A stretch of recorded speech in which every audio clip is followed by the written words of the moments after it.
In the early 1960s, the chairman of the Joint Chiefs of Staff, Ella Lemonser, concocted a plan for false flag operations as a pretext to invade Cuba and for war with the Soviet Union. In Operation Northwoods, they planned to hijack jets by remote control, crash them, and blame the attack on Cuba. There were many other terrorist attacks they planned to carry out that were contained within the document. One scenario mentioned was the destruction of a U.S. naval vessel that was to be blamed on a foreign power as a pretext for war with any enemy they picked. President Lyndon Baines Johnson went operational with Northwoods on June 8, 1967 during the Six-Day War. During the Six-Day War between Israel and the Arab nations, the USS Liberty was sent by Johnson to collect electronic intelligence in the eastern Mediterranean. The clearly marked U.S. intelligence ship was 14 miles off the coast of Israel in international waters. A short time after the air attack had been completed,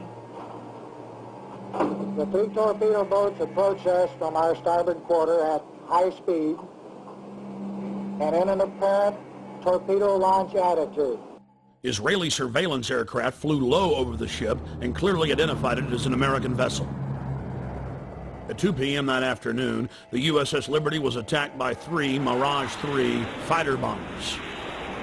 From the onset of the attack, the fighter bombers were jamming U.S. signals.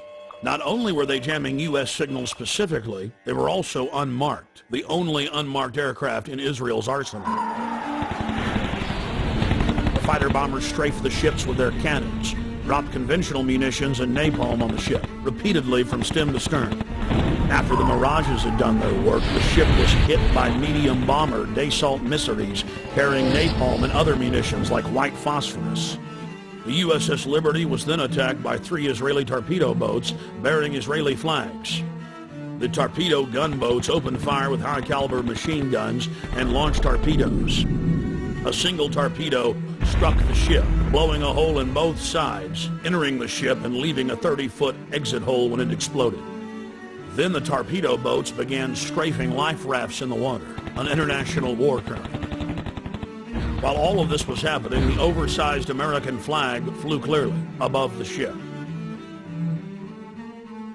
The attack on the Liberty went on for hour after hour after hour. During the entire attack, the USS Liberty continually called the Sixth Fleet that was nearby, begging for air support or rescue.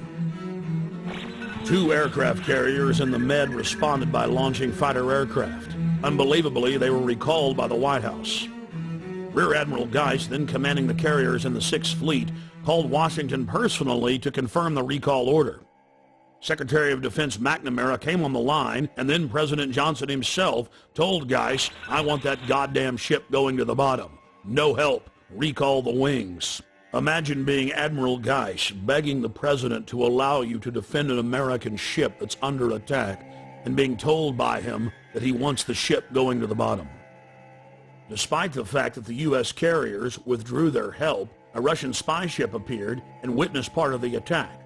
After 3 hours into the attack, the Israelis withdrew because there were witnesses, allowing the damaged USS Liberty to limp to safety.